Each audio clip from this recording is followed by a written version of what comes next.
रुक जाओ, एक सवाल है, क्या हमारे दिलों में ईमान अभी जिंदा है? अदब इंसान को अखलाक की बुलंदियों तक ले जाता है, इल्म नहीं, क्योंकि इल्म तो शैतान के पास भी था, मगर अदब नहीं था। शैतान जानता था, समझता था, मगर अदब रब से महरूम था। एक सजदा छोड़ने ने उसे हमेशा के लिए मरदूद बना दिया। और आज हम इल्म के दावेदार हैं, मगर अदब कहाँ है? अदब अल्लाह कहाँ है? अदब रसूल सल्लल्लाहु अलैहि वसल्लम कहाँ है? अदब कुरान कहाँ है?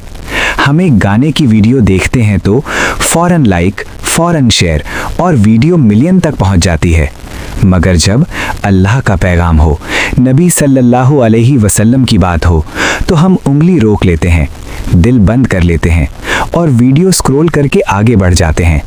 सोचो ज़रा, क्या तुम मुसलमान नहीं रहे, या तुम्हारे दिल से ईमान की ताकत निकल चुकी है? अगर तुम्हारे अंदर आज भी ज़रा सा भी ईमान जिंदा है, तो फिर खामोश मत रहो।